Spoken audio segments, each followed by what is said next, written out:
വിഷയദാരിദ്ര്യം കൊണ്ടാണ് പ്രധാനമന്ത്രിയുടെ വിരുന്നിൽ എൻ.കെ. പ്രേമചന്ദ്രൻ പങ്കെടുത്തത് CPM വിവാദമാക്കുന്നതെന്ന് RSP സംസ്ഥാന സെക്രട്ടറി ഷിബു ബേബി ജോൺ. എളമരം കരീം തന്നെ ഇതേക്കുറിച്ച് പ്രതികരണവുമായി വന്നത് ന്യൂനപക്ഷങ്ങളുടെ ഇടയിൽ വിള്ളലുണ്ടാക്കാനുള്ള CPM നീക്കത്തിന്റെ ഭാഗമാണ്. കൊച്ചിയിലെത്തിയ പ്രധാനമന്ത്രിയെ സ്വീകരിക്കാനുള്ളവർ ലിസ്റ്റിൽ ഇല്ലാതിരുന്നിട്ടും ഓടിച്ചെന്നെത്തി കൈകോർത്തു നിന്നയാളാണ് പിണറായി വിജയൻ. അതിൽ പ്രശ്നം കാണാത്ത CPM മറ്റൊന്നും പറയാനില്ലാത്തതുകൊണ്ടാണ് പ്രേമചന്ദ്രനെതിരെ നീങ്ങുന്നത്. ഇത് ജനങ്ങൾക്കിടയിൽ വിലപ്പോവില്ലെന്നും കൊല്ലത്ത് RSP മികച്ച വിജയം നേടുമെന്നും ഷിബു ബേബി ജോൺ പറഞ്ഞു. കോഴിക്കോട് കേരള വിഷൻ ന്യൂസിനോട് സംസാരിക്കുകയായിരുന്നു അദ്ദേഹം.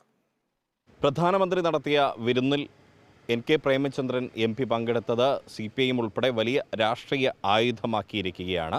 വലിയ വിവാദമായി അത് നിൽക്കുന്ന സാഹചര്യത്തിൽ അതേക്കുറിച്ച് പ്രതികരിക്കാൻ RSPയുടെ സംസ്ഥാന സെക്രട്ടറി മുൻ മന്ത്രിയുമായ ഷിബു ബേബി ജോൺ കേരള വിഷൻ ന്യൂസിനൊപ്പം ചേരുന്നു.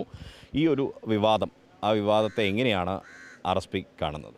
ഇല്ല, എന്താ വിവാദമെന്ന് എത്ര ആലോചിച്ചിട്ടും എനിക്ക് മനസ്സിലായിട്ടില്ല. കാരണം എൻ.കെ. പ്രേമചന്ദ്രൻ പാർലമെൻറ്റിൽ നിന്നപ്പോൾ പ്രധാനമന്ത്രിയുടെ ഓഫീസിൽ നിന്നൊരു കോൾ വന്നു, അങ്ങോട്ടേക്ക് ചെല്ലാൻ പറഞ്ഞു.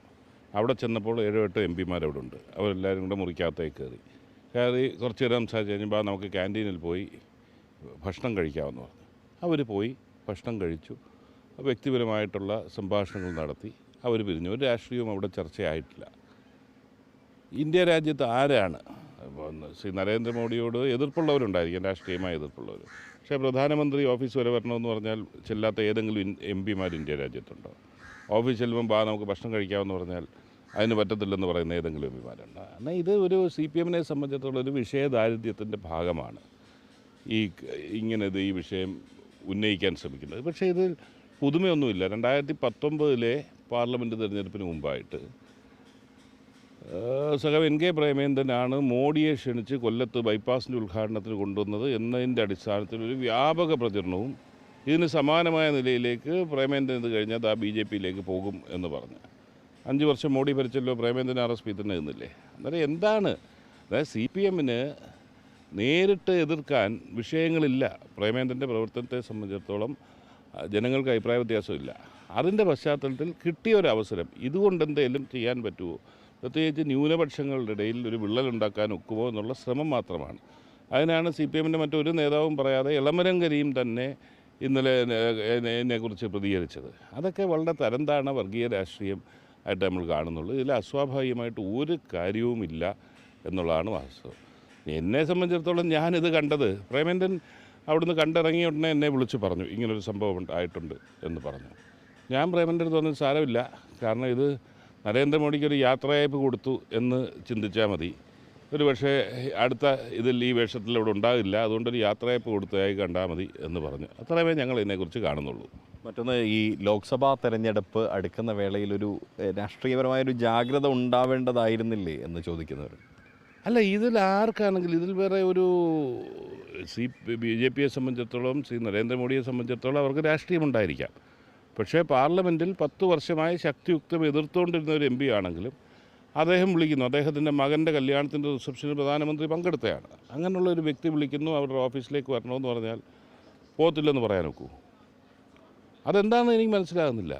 ഇപ്പം ശ്രീ പിണറായി വിജയൻ നരേന്ദ്രമോദി കൊച്ചിയിൽ വന്നപ്പോൾ സ്വീകരിക്കേണ്ട ഒരു ലിസ്റ്റിൽ പിണറായി വിജയൻ്റെ പേരില്ലായിരുന്നു.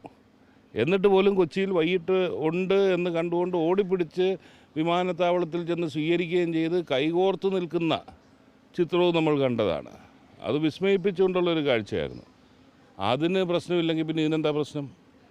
ഇത് CPMനെ ഒന്നും പറയാനില്ലാത്തത് കൊണ്ട് പറയുന്നു എന്ന് മാത്രമേ ഉള്ളൂ. ഈ പ്രചരണത്തെ ശക്തമായി തന്നെ RSPയും UDFും ഒറ്റക്കെട്ടായി തന്നെ നേരിടും. ഞങ്ങൾ ഒറ്റക്കെട്ടായി നേരിടുമെന്ന് മാത്രമല്ല, ഇതൊന്നും ജനങ്ങളുടെ ഇടയിൽ വില പോവില്ല. പ്രേമചന്ദ്രൻ്റെ നിലപാടുകൾ എന്താണെന്ന് വ്യക്തമായി ബോധ്യമുള്ളതാണ് കൊല്ലത്തെ ജനതയും കേരളത്തിലെ പൊതുസമൂഹവും. അതുകൊണ്ട് തന്നെ ഇതൊന്നും അവിടെ ഏൽക്കാൻ പോകുന്നില്ല. വൃഥാവിലുള്ള ഒരു പരിശ്രമം മാത്രമാണ് CPMൻ്റെ ഭാഗത്തു നിന്നുണ്ടാകുന്നത്. യാതൊരു പ്രശ്നവും ഇക്കാര്യത്തിലില്ല. കൊല്ലത്തെ ഇത്തവണ RSP മികച്ച ഭൂരിപക്ഷത്തോടെ ജയിക്കുമെന്നാണ് പ്രതീക്ഷ. തീർച്ചയായിട്ടും ഞാൻ ഭൂരിപക്ഷം ഇത്രയെന്നൊന്നും പ്രവചിക്കാനില്ല. ഞങ്ങളെ സംബന്ധിച്ചിടത്തോളം ഞങ്ങൾ 2 തവണയായി ഞങ്ങളുടെ പാർട്ടിയുടെ MP ഉണ്ടായി. ആ MPയുടെ പ്രവർത്തനം അദ്ദേഹത്തിന് വോട്ട് ചെയ്തവർക്കും വോട്ട് ചെയ്യാത്തവർക്കും എല്ലാവർക്കും അഭിമാനകരമാണ്. ഒരു കൊച്ചു പാർട്ടിയുടെ ഏക MP ആയിട്ട് പാർലമെൻറ്റിൽ ചെന്നിട്ട് ഇന്ത്യ ശ്രദ്ധിക്കുന്ന നിലയിലേക്കുള്ള പ്രവർത്തനം അദ്ദേഹം നടത്തി. അതിൽ ഞങ്ങൾ തൃപ്തരാണ്, പൂർണ്ണ തൃപ്തരാണ്. അതിൻ്റെ അടിസ്ഥാനത്തിൽ വരുന്ന തെരഞ്ഞെടുപ്പിൽ അതിനനുസൃതമായിട്ടുള്ള ഫലമുണ്ടാകും എന്ന് ഞങ്ങൾക്ക് ഉത്തമ വിശ്വാസമുണ്ട്. അതിലൊരു സംശയം അക്കാര്യത്തില്ല. എന്തായാലും NK പ്രേമചന്ദ്രനെതിരായ ഈ പ്രചരണം CPMന്റെ വിഷയദാരിദ്ര്യമാണ് സൂചിപ്പിക്കുന്നത്. ഒപ്പം തന്നെ ക്ഷണിക്കാതെ തന്നെ പ്രധാനമന്ത്രിയെ പോയി സ്വീകരിക്കാൻ ചെന്നയാളാണ് കേരള മുഖ്യമന്ത്രി പിണറായി വിജയൻ എന്ന ശക്തമായ മറുപടിയാണ് RSPക്ക് പറയാനുള്ളതെന്നും ഷിബു ബേബി ജോൺ പറഞ്ഞു വെക്കുകയാണ്. ക്യാമറ പേഴ്സൺ വസീം മുഹമ്മദിനൊപ്പം Riyas KMR, Kerala Vision news, Kozhikode.